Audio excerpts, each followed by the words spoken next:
और इस वक्त की बड़ी खबर लोकसभा उपचुनाव की मतगणना से जुड़ी हुई। दूसरे राउंड में पिछड़ी सपा ने एक बार फिर रामपुर में अपनी बढ़त बना ली है। रामपुर में आसिम रजा जो कि समाजवादी पार्टी के उम्मीदवार हैं वो एक बार फिर आगे निकल गए हैं। उपचुनाव में कभी आगे तो कभी पीछे समाजवादी पार्टी दिखाई दे रही, लेकिन रामपुर में पीछे होने के बाद एक बार फिर समाजवादी पार्टी ने बढ़त बना ली है और सपा उम्मीदवार आसिम रजा 37,449 वोटों से आगे दिखाई दे रहे हैं। बीजेपी ने मामूली बढ़त बनाई थी और बीजेपी के उम्मीदवार घनश्याम लोधी एक बार आगे निकले थे दूसरे राउंड में, लेकिन अब एक बार फिर वो पीछे दिखाई दे रहे हैं। रामपुर में सपा ने बढ़त बनाकर रखी हुई है और एक बार फिर आगे निकल गई है। बात की जाए आजमगढ़ की तो आजमगढ़ में धर्मेंद्र यादव एक बार फिर पीछे चल रहे हैं। शुरुआती रुझानों में धर्मेंद्र यादव ने बढ़त बनाई हुई थी, लेकिन अब धर्मेंद्र यादव पीछे चल रहे हैं। पहले नंबर पर दिनेश लाल यादव जो कि बीजेपी के उम्मीदवार हैं वो आगे चल रहे हैं। दूसरे नंबर पर गुड्डू जमाली जो कि बीएसपी के उम्मीदवार हैं वो आगे चल रहे हैं। कुछ देर पहले तक बीएसपी के उम्मीदवार गुड्डू जमाली मीडिया से बात करना भी नहीं पसंद कर रहे थे,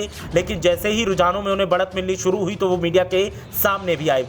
बात की जाए धर्मेंद्र यादव की तो धर्मेंद्र यादव लगातार आगे चल रहे थे और समाजवादी पार्टी के खेमे में जश्न का माहौल दिखाई दे रहा था, लेकिन अब मायूसी दिखाई दे रही क्योंकि धर्मेंद्र यादव पीछे हो गए हैं और दिनेश लाल यादव आगे दिखाई दे रहे हैं। तो इस वक्त की ये बड़ी खबर मतगणना से जुड़ी हुई।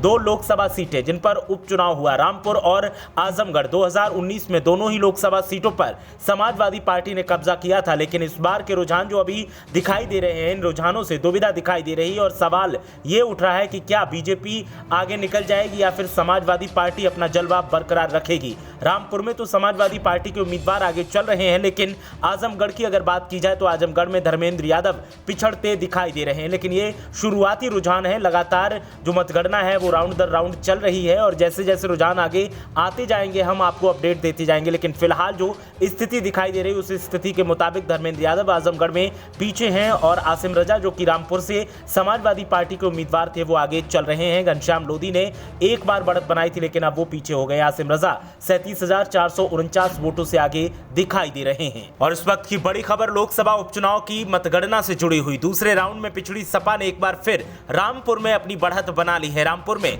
आसिम रजा जो कि समाजवादी पार्टी के उम्मीदवार हैं वो एक बार फिर आगे निकल गए हैं। उपचुनाव में कभी आगे तो कभी पीछे समाजवादी पार्टी दिखाई दे रही, लेकिन रामपुर में पीछे होने के बाद एक बार फिर समाजवादी पार्टी ने बढ़त बना ली है और सपा उम्मीदवार आसिम रजा 37,449 वोटों से आगे दिखाई दे रहे हैं। बीजेपी ने मामूली बढ़त बनाई थी और बीजेपी के उम्मीदवार घनश्याम लोधी एक बार आगे निकले थे दूसरे राउंड में, लेकिन अब एक बार फिर वो पीछे दिखाई दे रहे हैं। रामपुर में सपा ने बढ़त बनाकर रखी हुई है और एक बार फिर आगे निकल गई है। बात की जाए आजमगढ़ की तो आजमगढ़ में धर्मेंद्र यादव एक बार फिर पीछे चल रहे हैं। शुरुआती रुझानों में धर्मेंद्र यादव ने बढ़त बनाई हुई थी, लेकिन अब धर्मेंद्र यादव पीछे चल रहे हैं। पहले नंबर पर दिनेश लाल यादव जो कि बीजेपी के उम्मीदवार हैं वो आगे चल रहे हैं। दूसरे नंबर पर गुड्डू जमाली जो कि बीएसपी के उम्मीदवार हैं वो आगे चल रहे हैं। कुछ देर पहले तक बीएसपी के उम्मीदवार गुड्डू जमाली मीडिया से बात करना भी नहीं पसंद कर रहे थे, लेकिन जैसे ही रुझानों में उन्हें बढ़त मिलनी शुरू हुई तो वो मीडिया के सामने भी आए।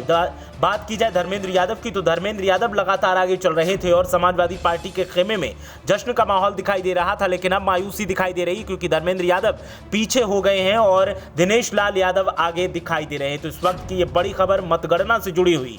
दो लोकसभा सीटें जिन पर उपचुनाव हुआ, रामपुर और आजमगढ़, 2019 में दोनों ही लोकसभा सीटों पर समाजवादी पार्टी ने कब्जा किया था, लेकिन इस बार के रुझान जो अभी दिखाई दे रहे हैं, इन रुझानों से दुविधा दिखाई दे रही है और सवाल ये उठ रहा है कि क्या बीजेपी आगे निकल जाएगी या फिर समाजवादी पार्टी अपना जलवा बरकरार रखेगी। रामपुर में तो समाजवादी पार्टी के उम्मीदवार आगे चल रहे हैं, लेकिन आजमगढ़ की अगर बात की जाए तो आजमगढ़ में धर्मेंद्र यादव पिछड़ते दिखाई दे रहे हैं। लेकिन ये शुरुआती रुझान है, लगातार जो मतगणना है वो राउंड दर राउंड चल रही है और जैसे जैसे रुझान आगे आते जाएंगे हम आपको अपडेट देते जाएंगे। लेकिन फिलहाल जो स्थिति दिखाई दे रही है उस स्थिति के मुताबिक धर्मेंद्र यादव आजमगढ़ में पीछे हैं और आसिम रजा जो कि रामपुर से समाजवादी पार्टी के उम्मीदवार थे वो आगे चल रहे हैं। घनश्याम लोधी ने एक बार बढ़त बनाई थी, लेकिन अब वो पीछे हो गए। आसिम रजा 37,449 वोटों से आगे दिखाई दे रहे हैं।